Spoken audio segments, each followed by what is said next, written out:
Well, hi, and welcome to another episode of the Leadership Enigma. Now, leaders will know that you're about to have 5 generations potentially working in a single organization.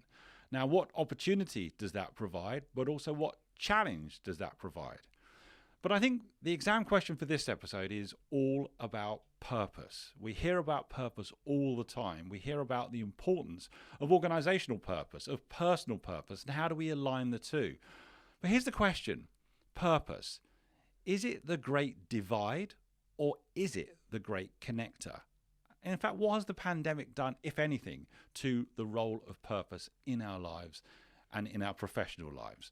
So as always, I've got to speak to someone far wiser than me, and it's someone who's already been a guest. That was episode 75. So I'm delighted. I think it's a good thing that Rachele has come back to us to have another conversation with us in relation to this topic, because it's a hot topic right now. So come back to me just after this break, where we've got the wonderful Rachele Focardi, who's come back to us for a conversation. She's a leading expert on generational diversity. She's passionate about bridging the generational gap. She's a best-selling author. She's a top LinkedIn voice, but she's a guest on the Leadership Enigma. Come back to me just after this. Rachele, you're smiling, which is always a good start.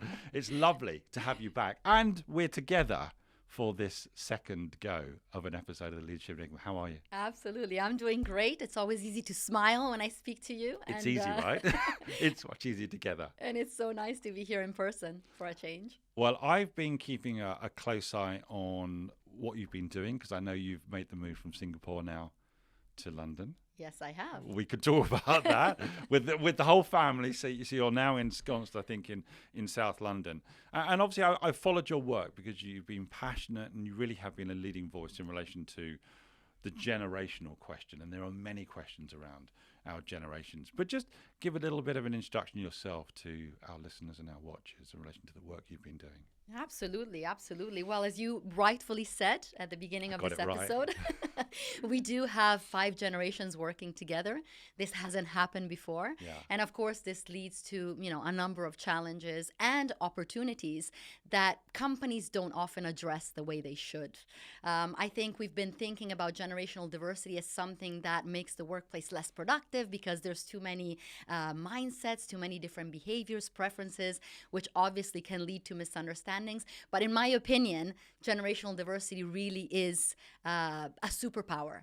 It's an incredible competitive advantage for organizations if they're able to leverage on the unique traits and characteristics of each generation and get them to work together effectively. And I think that if organizations can manage to do that, the level of progress that they can see is unprecedented. I love the fact you've talked about it almost as a superpower, because we talk a lot about diversity of thought, and naturally, if you've got 5 generations, you're going to get that incredible, rich diversity of thought, aren't you? But I want to know how you got into this field. So tell us a little bit about your background. How, what have you been doing up until this point, and how comes this has been really your subject matter of choice? Well, this has kind of, become my subject matter of choice, not by choice. Oh, okay. In the sense that I kind of stumbled upon this because I myself at some point was a young talent entering the workforce. As a Gen X, especially in Italy at the time, the workforce was very dominated by the older generations. And so as someone who was new, as someone who came from the US with an American university background full of ambition, I had so much that I wanted to be able to do. And I found myself lost in organizations that were predominantly dominated by older generations, where the perception at the time was that if you're young, you really have nothing worth contributing to. And so this is really what got me thinking about how much more I could have been able to do within the organization if there was this idea that as a young person, despite my lack of experience, I still had something to bring to the table. And then because of that, I ended up falling in love with employer branding a few years later when I found out that companies were actually paying to build cultures that attracted the new generations and made them happy and wanted to stay. And while I was helping organizations back in 2005, 2006 with adapting to the need of the millennials, who obviously rose up and started demanding workplace changes, significant ones. They wanted workplaces that were diverse and where they could do what they loved and where they would be treated with respect and feel like paid volunteers. So as I was supporting organizations to move into that transformation and transform their workplace to be more millennial friendly, what I noticed is that organizations fail to do two things. I think they fail to explain to the existing generations why the changes that millennials were demanding were fundamental and had to be acted upon, and how that would benefit the entire workforce. And B, I think they fail to explain to millennials that yes, we are adapting and we are transforming, but you're going to meet 4 other generations in the workplace who had it very differently. And so, understanding the background, the context of the generations that have been there before you would have really helped, create and foster a much better relationship between generations. Unfortunately, that wasn't done. It was nobody's fault. But that led to some conflicts within the workplace that, unfortunately, in my opinion, really halted progress. And when I noticed this working with hundreds and hundreds of organizations, I saw that generational conflicts were actually one of the top reasons why people were leaving organizations. And so I decided right then and there that I would try to bridge that divide and I would try to help companies address that and actually foster a workplace where generations would work together effectively, progressively, and drive positive change in the process. So this is such an important subject to any leader of any sized organization, because we talk very openly about how do you identify and keep great talent. Yeah. And we're going to talk about the pandemic as well, because that may have changed everything, or it added a very different lens to it. As people are watching and listening, they might be thinking, well, just remind me, what generation do I fall into? So help me with this, Rachele. We'll do this together. So I'll start with the baby boomer generation, and I think we see that between 1946 and 1964. Correct. Then we've got Gen X. Yep. You put your hand Here up. I am. I'm looking. Born 1965 to 1979, so we can both put our hand up. 1979, 1980, yes. Okay. That's about the cutoff. Around about there. Millennials, which you spoke about, 1980, 81 to 1994. 1995. See, that's why I've got you here, right? Generation Z, or Gen Z. So 1995 to 2012. 96 to 2010. Oh, okay, 96 to 2010. You see, I've got bad information here. And then I've got something called Generation Alpha, but I think I'm going to ignore it. Yeah, let's ignore it for now. Also, I really do hope that we come up with a better name for it. So the main ones really are the baby boomers, Gen X, millennials, and Generation Z. Yes, Gen and Z. then, of course, you still have traditionalists. I mean, Yes. these are people in their 70s. Many are still going strong. And especially when you're looking at boards Yes. or executive management, you still find many of them And as well. I've got here that they're called the silent generation. That's an interesting definition, isn't it? Yes, absolutely. Silent generation. I mean, during the traditionalists, the idea was to be seen and not heard. So they right. and actually the baby boomers was interesting, because what the young generations don't realize is baby boomers were really the first recent generation of revolutionaries and rebels who decided to stand up and roar against the silent generation and come together to change things. So it's interesting, linking back to purpose, how very often the young generations don't understand how purposeful some of the previous generation really have been at some point. But very often we get caught in the grind, right? And that purpose, we kind of leave it behind. But you mentioned COVID, and I think that did change things. Yeah, we're going to come on to that for sure. And, the newer generation, I've got 2 teenagers, Rachele, I know you've got young kids as well. Sometimes I talk to them about, not that I knew much about the 60s, the 70s and the 80s, and they look at me as if I'm mad or just positively ancient. But that in itself is fascinating, because now I'm working in an organization where if I'm one of the senior people there, I'm really mindful of the incredible young talent that are coming through, and they do see things differently. They do think differently, and if you can harness that, it's phenomenal. Absolutely. It's so refreshing to be surrounded by fresh perspectives, and it's so empowering, I think, to be surrounded by knowledge and experience. I think the biggest problem with generations is that they've been in competition. Right. I mean, we see it in politics as well. Right now we're talking about the workplace here, but there's always this tug of war, right, between the old and the young generations, without realizing that the strength is in working together, and that the biggest cohesiveness. And the most important role that any leader could have is that to pass down their legacy and equip Yeah. the younger generations to take on leadership positions. And so the minute that you start to see generations work together and exchange knowledge and grow, together, things start to change dramatically. And organizations that provide that opportunity for employees, where you have employees who, explore this collaborative decision making and work in multi-generational teams that are flat and where everybody gets to collaborate based on their own area of expertise. I mean, these teams are hard to break. I mean, people that That's are part of them don't want to go isn't it? back. They don't want to go back to the old way of working. I'm a millennial. I watched my parents divorce because my dad was never around. My mom was never around. I grew up pretty much without seeing much of my parents, especially if you look at some Western countries like the US, because they were never around. They didn't really experience much of life. I know my dad was passionate about certain things, but his job made him do the complete opposite or something completely different. They didn't experience life. They didn't travel. They had no holidays. They put all their money aside for retirement. And then the financial crisis hit. All that money was gone. They lost their job. And all of a sudden, they're in their 60s. They're in their 70s. Life is behind them. They have no chance of doing these things anymore. So that's it.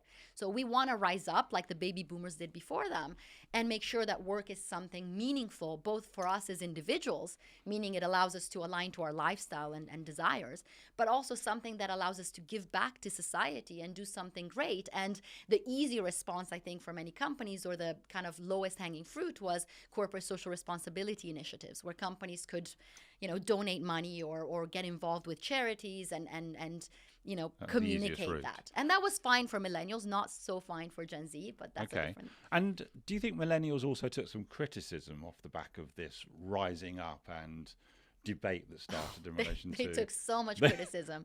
I mean, I actually remember I was working with hundreds of organizations, Fortune 500 companies in 2005, 2006, and then all throughout the financial crisis. Yes. And I remember when I started talking to companies about these millennials, because I was working for an organization that was serving, 150,000 millennials across different countries around the world to understand what they wanted out of their career. And it was shocking to see how different the data that was coming out of millennials, who were undergraduate students at the time, differed from the data that was coming out of my generation, Gen X.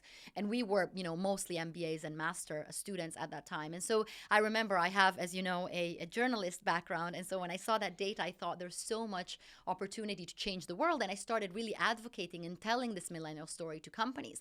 And don't get me wrong, there were a lot of organizations that, stepped on it and said, you know what, this is great. This is what the new generations want. This is what we're going to deliver. Yes. And you saw that, in many of the consumer goods companies and the Unilevers of the world, but also the JP Morgans. So there were some early adopters, but there were also some people lagging. Absolutely, absolutely. Right. You That's had life, them. isn't it? And they drove a lot of that movement, the J&Js, the Deloittes, and all these companies. Mm-hmm. But at the same time, there were a lot of people that weren't buying it and that were saying, well, you know what, this is work.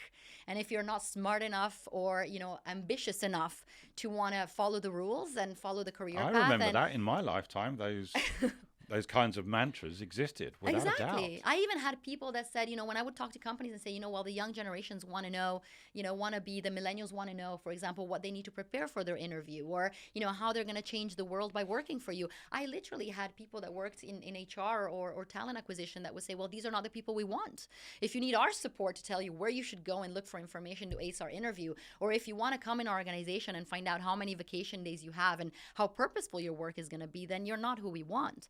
And these are then the companies that called me back 10 years later and said, okay, now we're last on the list of ideal employers. How do we fix it?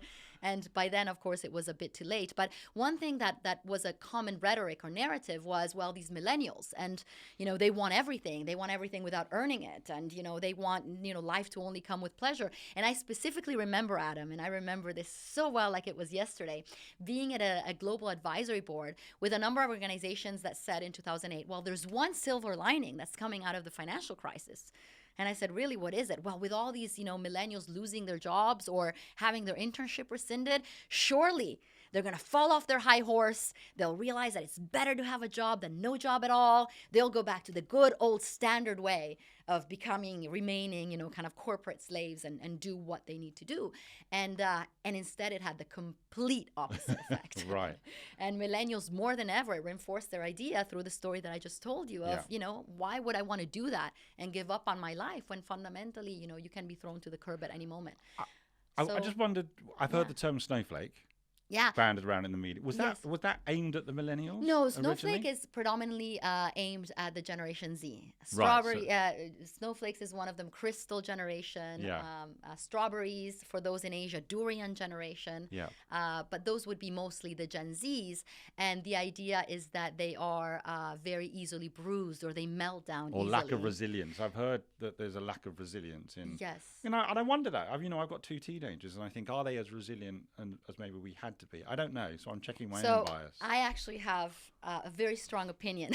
Come on, about that's why this. you're here, Rachele. So this is actually, and I'm glad you brought resilience up, because this is a big, big topic for me. And when I do leadership training, it's one of the biggest causes Yes. of generational conflicts in the workplace, especially between older managers and younger talent. Right. And the reason for that, and of course, when we look at generations, we need to consider their context. And too often we don't do that. In fact, as we talked about last time, 96% of employees say that they know nothing at all or very little about the context that shaped mindset and So behaviors. you can't actually live in somebody else's shoes. Or You they're not don't making- understand. Yeah, I mean, the young generations have no idea how hard we had it, or they have no idea that you may have gone 10 years before getting a promotion. So when your eyebrow raises because they got a promotion 6 months ago and they're already talking about the next one, they think that you're change resistant and want to Yes. hold them back. They don't realize that you just have So a hard time context is very different. reconciling that Okay. with what you're used to. But going back to resilience, I Yeah. think what's really interesting is that so generations obviously are shaped by large scale events, and one of these kind of large scale event, although it's not really an event, is parenting styles. Right. So parenting styles actually strongly define workplace leadership, because the way that we are parented then forms us as leaders. Apparently, we're formed within the first 7 years of our life. Absolutely. Which is a bit That's where the scary. biggest changes happen. And in fact, if you think about baby boomers Yes. who do, and are authoritarians as leaders, or were, now they're changing as well, it's not because they chose it, but because that's the experience they had. Their parents were authoritarian. There was one head of the household who was usually the male who made all the decisions, and they would punish you for your own good and all these kind of things. And then, of course, they replicated that in the workplace with a pyramid of bosses and subordinates. Yes. But going back to resilience, what I think is really interesting, and I have a lot of conversations about this, especially with leaders in certain countries, Asia as a region being one of them, is in the past, there was this idea that you would build resilience through hardship.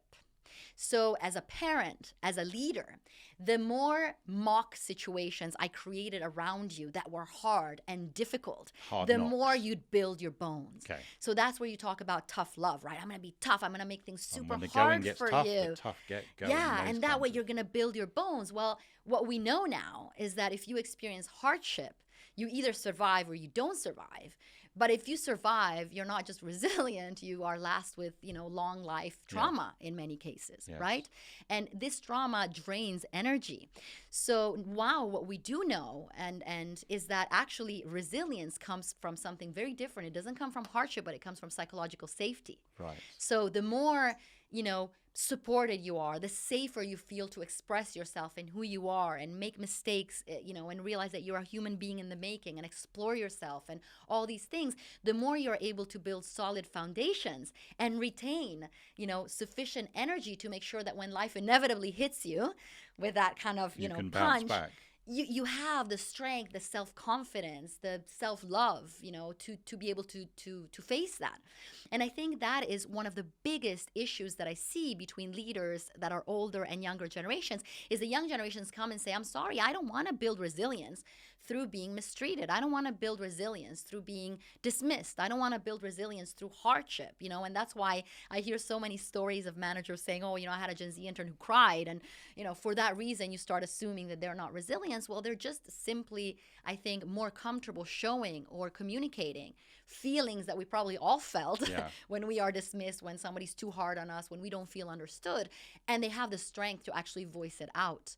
And I think that's a good thing. So when I look at Gen Zs, I hate the term strawberry, and I always make sure that everybody commits to never using these terms, or snowflake, because in reality, I think with our support, they really have the potential to become one of the most resilient generations we have ever seen. Right. And talking about mental health and being so open about what they're feeling is actually, in my opinion, something that requires profound courage, especially when you're confronting yourself with a work or a workplace or a world where, again, you may be discriminated for that or looked down upon as like you're saying, is actually happening in the workplace. So So so I'm resilience is fascinated. a big one. Yeah. I'm fascinated by that because I ask about those labels because it's always fascinating to know where did they originate from? Yeah. Where, almost what demographic is labeling another demographic. And it's so interesting to hear just that different context because I'm Yeah. thinking through my parents and, living through the Second World War Yeah.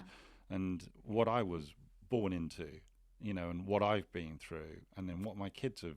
It's very, very different. It's different. But that's the other thing. I think, and this is one of the biggest issues that I find and that I have in the way that generations look at each other. Yeah. Recently, I think I mentioned I saw my mother, who actually is an incredible woman and she's super open minded and she's extremely inclusive. So I don't know what came into her, but I think I mentioned this to you. She posted once this, Facebook post that had a picture of an old gentleman in black and white. And then it said, well, this was the generation. And then it had like 50 things about what this generation was amazing for, the generation that knew hardship and knew about relationships and knew how to work hard for what they believe and like all these things. And then at the end it said, well, and kids instead nowadays.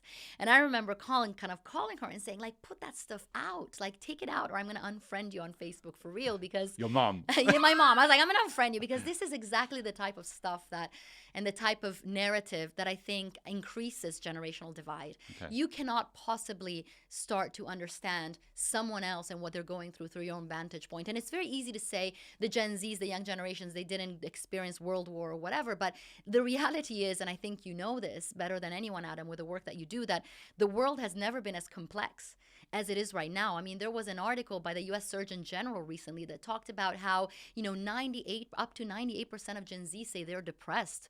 The number of attempted suicide in Gen Zs under the age of 18 has increased by 54% in the last 6 months. Right. And so when you're confronted with these numbers, and when you have people that say, I feel alone, I feel depressed, I have suicidal thoughts, and when those numbers are so high, and then when they mention this in the workplace or at home, they're told, well, look at you, look at me, I didn't have those issues, you're such a strawberry. Well, that must be very disempowering. And so I think that, trying to get ourselves in the mind of what the young generations are going through, what keeps them up at night, what worries them, what fears they have, in relation to themselves, to others, and the world as a whole, I think has a strong power to change those perceptions very strongly. Now, I've spoken quite openly, and we will at some point release a podcast when my daughter came in, and she very much falls into that younger category. Only at the moment 19, soon to turn 20, and she talked about how much she struggled during the pandemic and mental health. And actually, she was the gift that keeps giving, because in many ways it reframed not only how we were viewing her, but how we were viewing that younger generation and the mental health aspect. And it opened up my blinkers as well. I think we all carry certain biases or certain experiences of this what we've been through. So let's talk about the pandemic. Yeah. I remember talking to a leader, he was a doctor actually in India, and we were doing a virtual event, and she said, listen, we're all experiencing the storm. She said, but you have to understand we're in very, very different boats. And I thought that was a really precise way of defining that very personalized experience that we were all having. Yeah.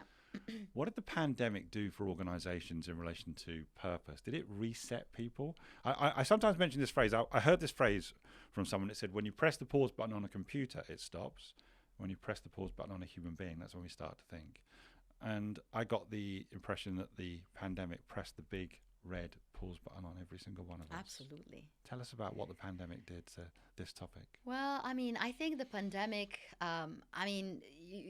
without, of course, demeaning, all the difficulties, tragedies and difficulties and so on that it brought about. But from a generational perspective and different generations perspective, I think it's possibly one of the best things that could have happened to bring different age groups together.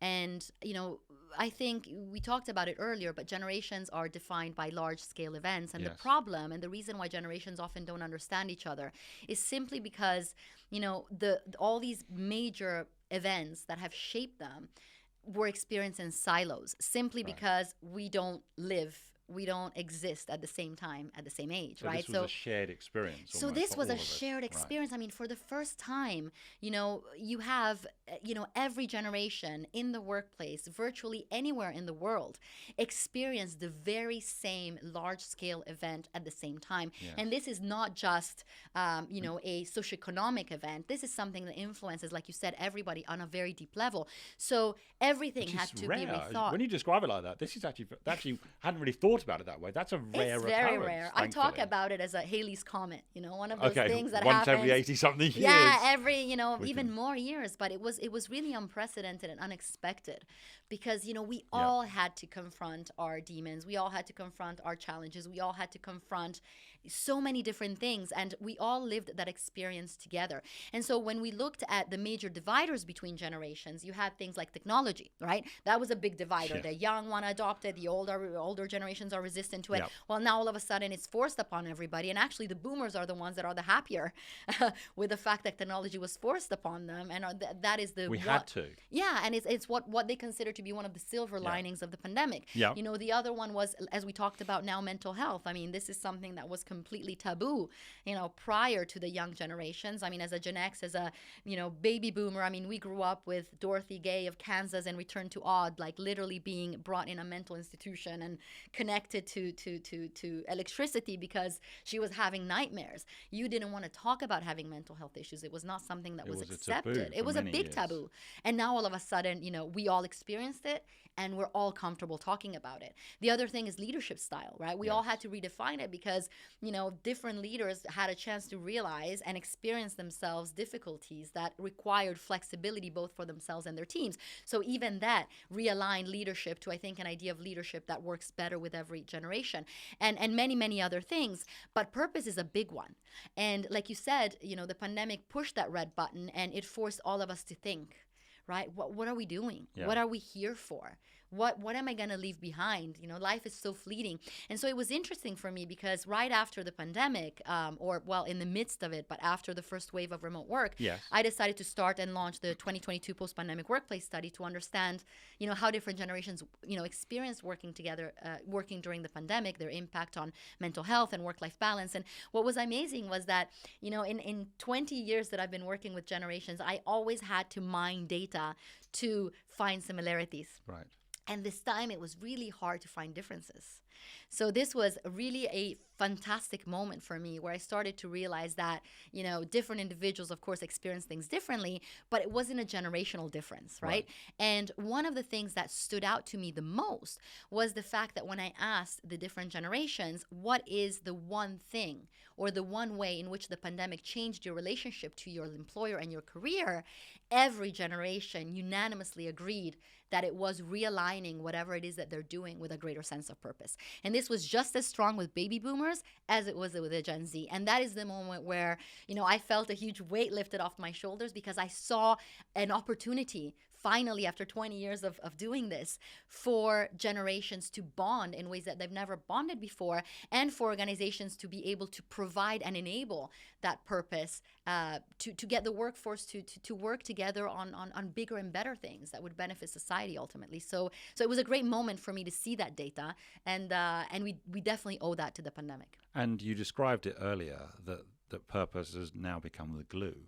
Absolutely. Between all of these demographics since and because of the pandemic. Absolutely, absolutely. I was recently talking to a extremely inspiring baby boomer I know, and I was sharing with him the data.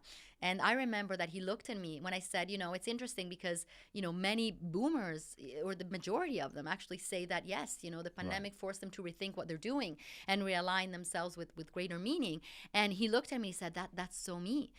I was such a purposeful child. And if we look at the baby boomers all over the world, the big word that stands out is revolutionaries, right? They fought against institutions, and they were the hippies and the Earth Day celebrators and all these things.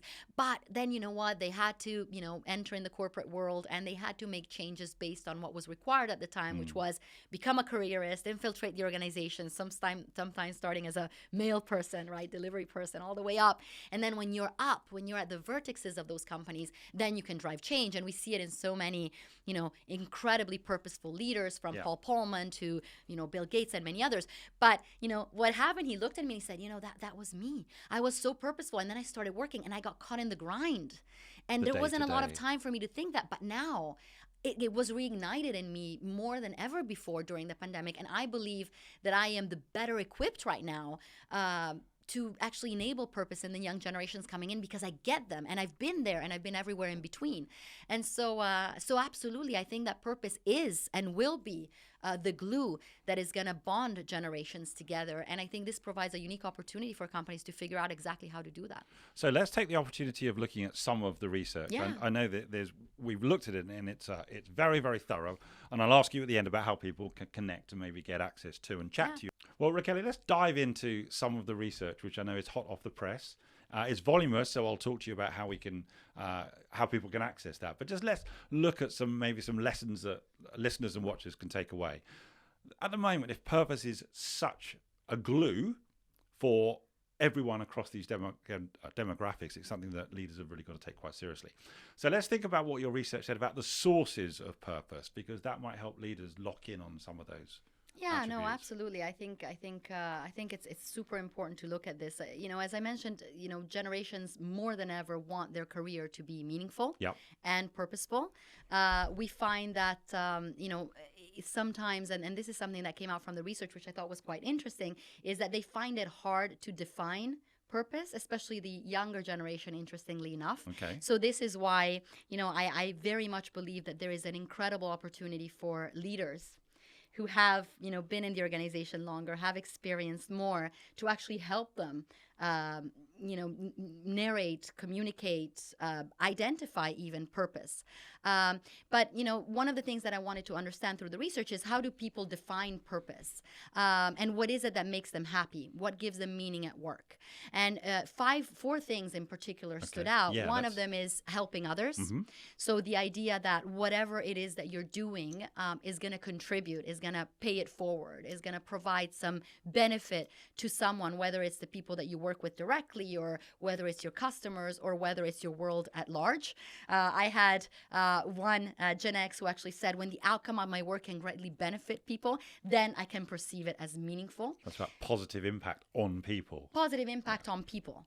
And so this is very important. Yep. The second thing as well is being able to make an impact on the bigger world, right? Make an impact on causes that they may feel passionate about, make an impact on societal issues that are obviously keeping a lot of us up at night. So being able to know that whatever it is that you're investing your time in is actually changing things for the better for everybody is something that is extremely important. I was recently running a panel with a Gen Z. It was a Gen Z panel, and it was interesting because it was a panel that we were running in the context of a financial services event. So this was for a bank. And at some point, somebody asked this girl, who was 15, 16 years old, actually, what it would take for her to want to work for this bank. And I remember that her answer was I will always remember, because she stood up, she was super convinced, super comfortable in talking to so many executives. Yeah. And she said, well, let me turn that question back to you. And, this was the global head of HR that asked it. And everybody in the room kind of froze. And she said, well, right now, I am, aside from studying, I'm mentoring a startup that aims to reduce the number of death by dysentery in children in the province of India, where my ancestors or family is from. Right. So if I drop all that to come work for your bank, how am I going to be able to make an equal or greater impact? Wow. And this is a 15, 16-year-old asking that. Yes. And it was crickets. Nobody knew what to say. And I think this is the big thing. That's a big way in which I think the Gen Zs are going to change the workplace. We talked about millennials and the workplace revolution, but Gen Zs will definitely drive the purpose revolution. But this now has become critical to everybody. People across all age groups are becoming a lot more concerned with the state of, the world, and they want to make sure that what they do matters. And then the other thing, of course, is growth. Growth is something that is becoming incredibly important. And it's another thing that was Personal actually, growth. personal growth. Right. I mean, this was a big divider between generations pre-COVID, because we started talking a lot, because before it was, well, you as a young talent have no experience. Hence, you need to learn because you have nothing to contribute to until you've learned from Right. those with more experience. And then, in the last few years, it shifted to, well, it's the older generations that actually need to learn and upskill themselves, because at the rate at which digital transformation is happening and the world is moving, they're becoming obsolete. We're the laggards, and it's the younger generation that kind of, I'll show you how to do So that. now the young I know. generations are whizzing past them, in taking on leadership roles. So if you think about it, this idea of growing has been, very controversial. I only am the one who needs to learn because I'm young, and then now I'm the one who needs to learn because I'm becoming obsolete. But COVID showed us that no matter what generation we belong to, we all need to be lifelong learners, Right. because things are moving too quickly for everybody. And so now this idea of growing has become extremely important for every generation, and especially this idea of growing together has become critical. So I would see tons of responses in the survey of people saying, I want to grow, I want to upskill myself, but I don't want to just grow by learning or being part of trainings. I want to learn from others. And so this is fantastic. And then of course the idea of being fulfilled in the things that you do, going home and feeling good about yourself, knowing that your job aligns to your values, to your integrity, that you're not forced to, and this is especially important for millennials and Gen Zs, but that you don't have to trade off what your values are and your integrity is for the good of the greater organization. And then finally, this idea of recognition and appreciation. So people feel they have purpose when whatever it is that they, put their energy into is seen and appreciated. And what I think is interesting here, Adam, Yep. that I want to point out is that in the past, people wanted to be recognized and appreciated by their boss, by their organization. So it was almost like a rat race. It was a competition, right? We all need to do our best to get to the top. And now all of a sudden that has changed to a horizontal approach where people say, I want to be recognized and appreciated by my colleagues. Me as a Gen Z, I want to be appreciated by my older colleagues. I want them to know that my social mindedness and my ambition matters. And the older generations want to feel appreciated and recognized by the young generations and hear them say, this experience, this, knowledge and life, that you have built and had over the last years, it contributes, and I want to learn from it to be better. So I think these 4 things, helping others, making impact, growing and feeling fulfilled, and being recognized and appreciated by one another, is a big contributor to people feeling that the work is meaningful and purposeful, even if they don't work for organizations that are, inherently purposeful, like, medical companies that are aiming to cure cancer or things of that sort. Gotcha. And it resonates because so many organizations that I'm working with talk about how do they be a force for good. So how do they have an impact on the world beyond their product or service, perhaps, that they're known for? Yeah. And I think that's important for all organizations now, large or small. Let's pick another one, because what we're doing is we're whetting the appetite, I hope, of those who are listening and watching in relation to the data. So let me just have a look at some of these. We're going to choose one more between us. Which one would you like to kind of some of the most important causes, the purposeful organization, or the gap? Well, what do you I reckon? think I can address the gap quickly, and then we can go into what organizations can do. But this is one thing that I think is very, very important, and it's a major call of action. See, I love this particular statistic. I know, right? and that's something that should concern, or at least be a wake-up call for most organizations out there. Well, 42% of employees feel that the only way for them to feel enabled to express purpose in their job is to change employers. And well, let me just pause there and let that sink in for people. 42% of all of the people you surveyed said in order for them to feel that they were purposeful in their job, they had to leave the job. yeah, absolutely. That's a little scary, across generations.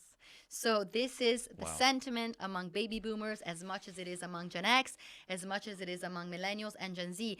And if you add to that 23% of the workforce does not feel that their employer enables them to fulfill their purpose at work.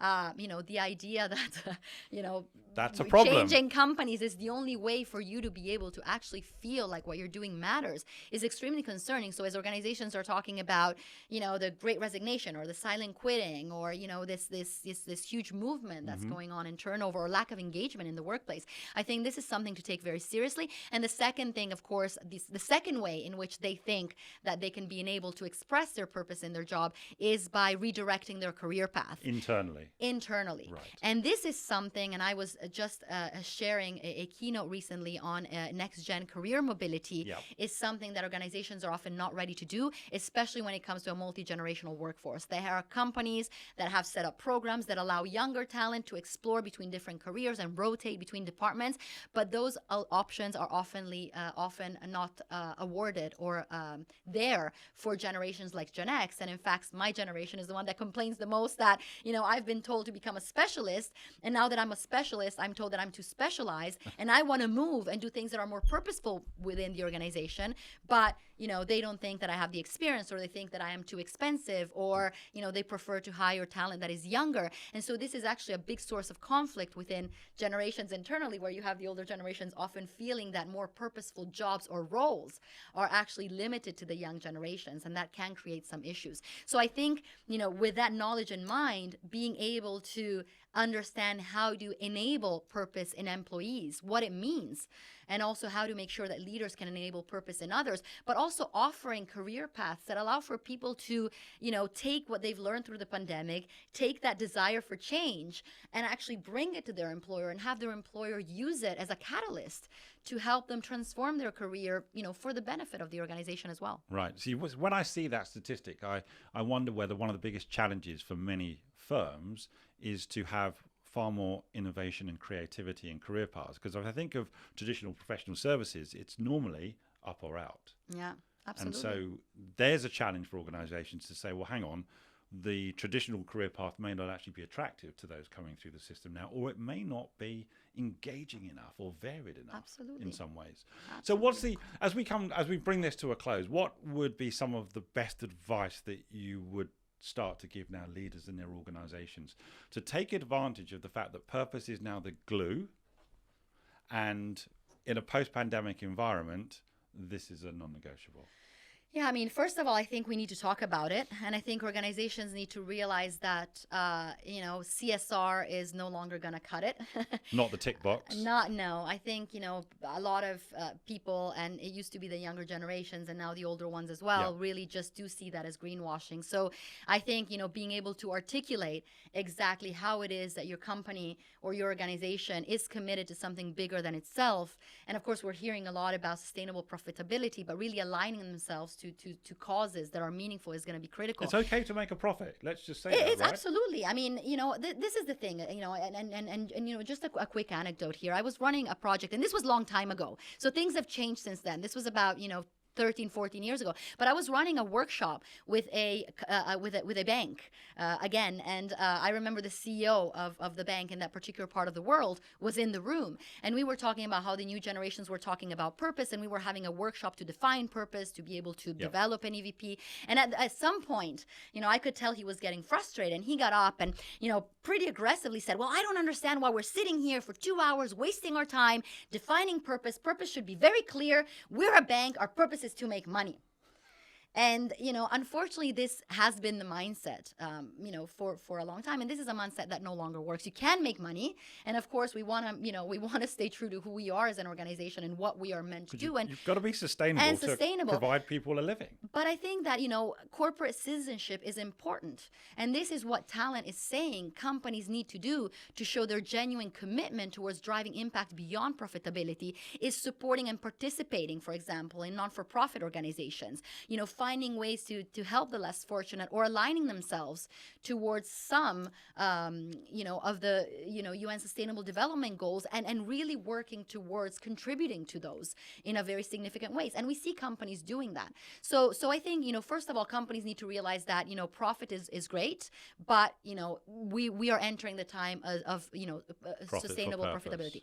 The second thing is purpose is becoming important. And if people don't feel that what they do is meaningful, they're going to leave your organization and they're going to go somewhere else. Right. And then all of a sudden you're going to have a whole other set of issues when you have, very purpose-driven, enabled former employees that are working for your competitors. Gotcha. The third thing is, the meaning of purpose has changed. And I don't think that leaders have been trained to, identify purpose in themselves and enable purpose in others. As a matter of fact, when I run workshops, one of them is the Ikigai, is getting older generations to, explore what their meaning is and what gives their work purpose. And for the first hour, it's usually really difficult because they realize these are questions they haven't asked themselves in a very long time. But when they get themselves thinking, they do reconnect with it. And so being able to drive that mindset shift and being able to ensure that leaders reconnect with their own sense of purpose is the only way to ensure that they can enable purpose in others and come up with a shared purpose and a shared vision that can, of course, benefit the company. Okay. The other thing is ethics and transparency. I mean, this is something that generations, especially the younger generations now, will no longer negotiate with or close an eye to. So being, ethical practices, commitment to doing things the right way is important. Diversity, equity, and inclusion is huge. Yes. And they don't want it to just be a box that you tick, but they want to make sure that as an organization, you understand the value and the super strength that comes from bringing different perspectives together. And the third is what we talked about. The last one, the fourth is employee well-being, which is what we talked about earlier. Care about the people that that work with you and for you. Treat employees with respect. And take pride in your employees, because at the end of the day, they are your biggest ambassadors. And there's many things that companies can do, and maybe we can talk about this, another time. But even for those who haven't quite figured it out, there are ways to enable purpose in employees. And the number one way to do that is ask the question and listen. You can go to a group of interns and say, listen, we may not have a huge program right now that we can put you into, but what are you passionate about? What keeps you up at night? And then get them to work on something that is meaningful to them. You will find that they are willing to work on it after hours. And in fact, in the survey, another big finding was that employees really want to be able to work on projects that align with the causes they're passionate about, and they're willing to work on that outside of work hours. So if you just give them an opportunity to do what they love, they will go above and beyond, and they will put a lot of extra time to do that. And one of the biggest reasons why employees are unhappy is because they feel that they have no control over the projects that they work with. So give them some control. Give them the opportunity to work on things that matter, and maybe together you can co-create ways, that can allow for that to happen, even without having, incredibly huge initiatives or programs. Tapping into that discretionary effort. And this really reminds me of when I had 4 young leaders, voices of future leaders, in this very studio, actually. And they were speaking very passionately about personalized leadership and the requirement for their voice to be heard, which is exactly what you're talking about. So in summary, what I'm hearing is that the pandemic has provided us with an opportunity to see purpose as a glue across all of the demographics, which perhaps was not there pre-pandemic. So it was dormant. It was dormant. That's a better way of describing it. It was so dormant. This may actually be one of the best and most opportune moments for organizations to really get this right. Absolutely. I think we've all been through the workplace revolution, and we've all been benefiting from it, thanks to millennials in particular. And I think now is the time of the purpose revolution. And, I think it's even more powerful. And so if we can really find a way to leverage purpose as a glue to bind generations, we can definitely see progress that we haven't seen before. Now, you're doing a huge amount of work in this area. There's a huge amount of data. We have literally scratched the surface.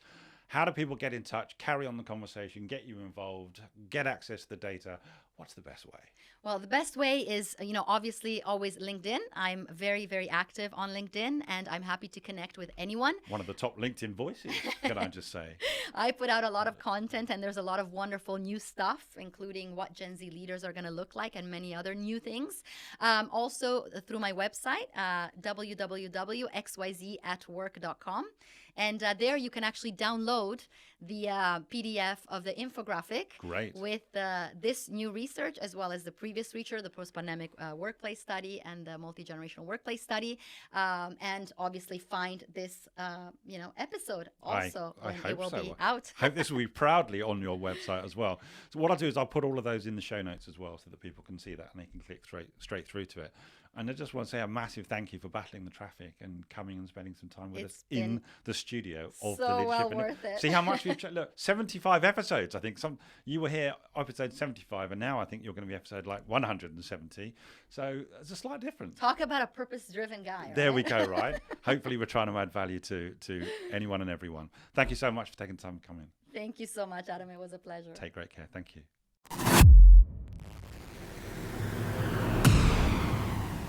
Join us again next week for more curiosity and insight with the Leadership Enigma. We'd love to hear your comments on today's show as well as suggestions for future topics and guests. Get in touch with me on LinkedIn or visit us at www.leadersenigma.com. Don't forget to rate, review and subscribe on all your major podcast platforms and on our dedicated YouTube channel. Thanks again for joining the community.